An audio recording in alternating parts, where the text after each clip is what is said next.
Levei meu tempo aí, presidente. Parece que eu tenho 30. Pode ir. Senhor presidente, senhores e senhora deputados, Acabou a balinha. eu acho que nesse debate não dá para colocar que aqui de um lado estão aqueles que são a favor de resolver o problema da violência do Rio de Janeiro e aqueles que são contra resolver o problema da violência do Rio de Janeiro. Isso é um debate falso. Tudo para o Espírito Santo. O que está em jogo aqui, a discussão é o seguinte: como é que nós podemos iniciar um processo de combate ao crime organizado no Brasil e com suas consequências da violência, não só do Rio de Janeiro, mas em São Paulo, onde o PCC já está muito bem instalado, se inclusive levando o crime para o Brasil inteiro, e também como nós podemos ter uma política estratégica de segurança pública no Brasil e acabar com essa omissão histórica. O papel da oposição aqui é denunciar que esse decreto do presidente Michel Temer é um decreto improvisado, é um decreto incapaz de enfrentar no médio e no longo prazo o problema da crise da segurança pública no Rio de Janeiro. Eu, inclusive, quero fazer um desafio aqui. Tenho certeza absoluta que os comandantes do Exército, da Marinha e da Aeronáutica não foram consultados sobre esse decreto. Foram atropelados pelo Palácio do Planalto, porque se tivessem sido consultados, teriam sido contra a forma como essa intervenção está sendo feita. Alguns deputados e deputadas que me sucederam aqui dessa tribuna já tiveram a oportunidade, inclusive, de falar e aqui registrar falas anteriores do comandante do Exército, fazendo um relato das ocupações nas favelas do Rio de Janeiro, dizendo que essas ocupações foram inócuas da forma como elas são feitas e agora se repete o mesmo erro. A experiência histórica demonstra que as Forças Armadas não estão habilitadas para fazer o combate policial das ruas. Veja a experiência do México, veja a experiência da Colômbia e nós vamos ver, inclusive, a experiência do Brasil. As Forças Armadas têm a sua missão. E qual é a missão das Forças Armadas? É proteger a integridade do nosso território, é proteger as nossas fronteiras. A responsabilidade da Marinha, do Exército e da Aeronáutica é impedir que as armas e as drogas entrem no país. Ao invés das Forças Armadas estarem nas nossas favelas, tinham que estar nas fronteiras para impedir que as armas e o dinheiro entrassem no país. E esse é o primeiro equívoco desse decreto e dessa concepção. Um decreto que não hierarquiza funções no sistema de segurança pública. Não estabelece praticamente e concretamente qual é o papel das Forças Armadas. Não estabelece qual é o papel da Polícia Federal, que é uma polícia nacional de suporte e de inteligência, e também responsável por fazer o policiamento das fronteiras. Não estabelece de que forma as polícias estaduais serão reequipadas, inclusive a Polícia do Rio de Janeiro, tanto a civil como a militar, porque essa é quem tem missão de fazer o policiamento ostensivo e a Polícia Judiciária. Vários deputados vieram aqui a essa tribuna dizer que não tem inteligência, não tem suporte, não tem papel, que esse decreto é errado. Mas é aqui dele que vai apoiar o decreto. Vi aqui o deputado Edson Moreira, que é inclusive delegado da polícia, fazer um diagnóstico e a consequência dele era ser contra esse decreto, porque toda a fala dele diz que esse decreto não bebe na melhor experiência da segurança pública. E aqui a boca pequena, eu ouvi de vários deputados da base desse governo que isto é uma aventura que não vai dar certo. Não diz dessa tribuna, não assume de público, mas na boca pequena falam para a gente.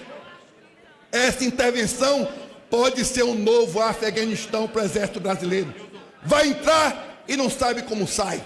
Todo mundo sabe muito bem que isso é uma grande aventura que está se colocando às nossas Forças Armadas. A história demonstra que as Forças Armadas não foram treinadas, nem elas têm na sua doutrina a missão do policiamento. Força Armada é treinada para a guerra. E é por isso, inclusive, que a boca pequena se fala que as áreas que serão policiadas serão consideradas como áreas hostis. Esse conceito de área hostil é um conceito militar, um conceito de guerra. O militar é treinado para a guerra, é treinado para eliminar o inimigo, é treinado para matar. Essa é a questão e essa é a doutrina militar. E quando os militares entrarem nas favelas do Rio de Janeiro, vão considerar que todos podem ser inimigos, seja aqueles que têm ou não têm envolvimento com o crime organizado. E o que é que vai acontecer? Uma tragédia, porque não estão acostumados no dia a dia a andar nos morros, não conhecem as vielas, não conhecem como o crime organiza e como é que ele surge. E vai sair tendo tiroteio para cima e para baixo, matando população civil. E vai ter reação. E com a reação, vão morrer policiais do Exército. E aí vai ter uma reação maior ainda. E vai ter uma reação maior ainda. E aí vai ter que, inclusive, decretar estado de sítio em algumas situações. É uma aventura que esse governo está levando ao Brasil. Um governo que só tem 3% de aprovação. E já conseguiu um resultado com esse decreto. É verdade. Conseguiu um resultado concreto.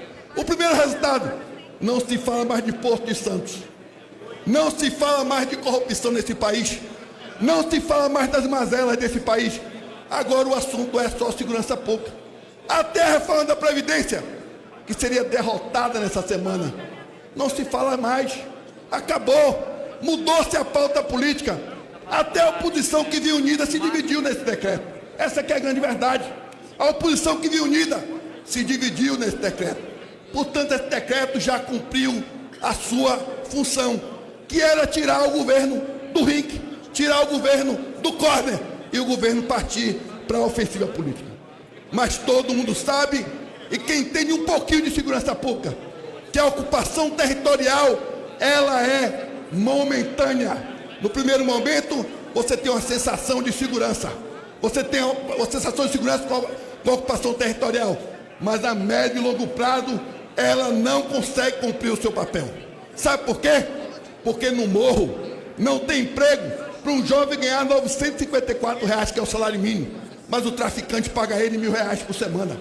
E o jovem, infelizmente, uma parcela do morro sabe muito bem que a vida útil dele é até 21 anos, que ele pode passar 3, 4 anos no tráfico, depois ele vai para a cadeia. E essa, infelizmente, que é a realidade. E esse decreto não coloca uma discussão concreta. A discussão concreta é o seguinte: sem emprego, sem educação, sem saúde. Aliás, eu fui presidente da Comissão de Defesa aqui em 2013. E o que eu via dos nossos militares é isso. Nós ocupamos os morros, mas chegava lá, não tinha médico, não tinha educação, não tinha creche, não tinha emprego. E a gente vivia essa angústia de estar ocupando o morro e não ter políticas sociais. Essa que é a grande verdade.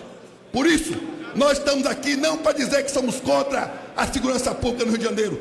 Todos nós somos favoráveis à segurança pública no Rio de Janeiro. Todos nós somos a favor do combate ao crime organizado. E digo mais, o PCC hoje tem mais força do que o Comando Vermelho. É uma organização nacional. E aí a consequência do que está sendo dito aqui é o seguinte: a consequência desse decreto, a consequência dessa concepção é intervir no Rio de Janeiro, depois tem que intervir em São Paulo, porque o governo de São Paulo não controla o PCC, que está exportando o crime para o Brasil inteiro. Todo o Brasil hoje está sendo dominado pelo PCC. Vai intervir em São Paulo? Vai intervir nas outras unidades da federação? É essa aventura que nós estamos levando ao país, porque esse estado de exceção vai ter que ser aprofundado. E aí nós estamos colocando em risco a nossa democracia. Felizmente a democracia brasileira ainda pulsa, porque teve gente essa semana defendendo mandados de coerção coletivos, prisões coletivas, afrontando a nossa Constituição, afrontando nossa legislação penal e processual penal. Diante da reação da comunidade jurídica, inclusive do Supremo Tribunal Federal, se recuou. Mas essa é a aventura que nós estamos levando o nosso país.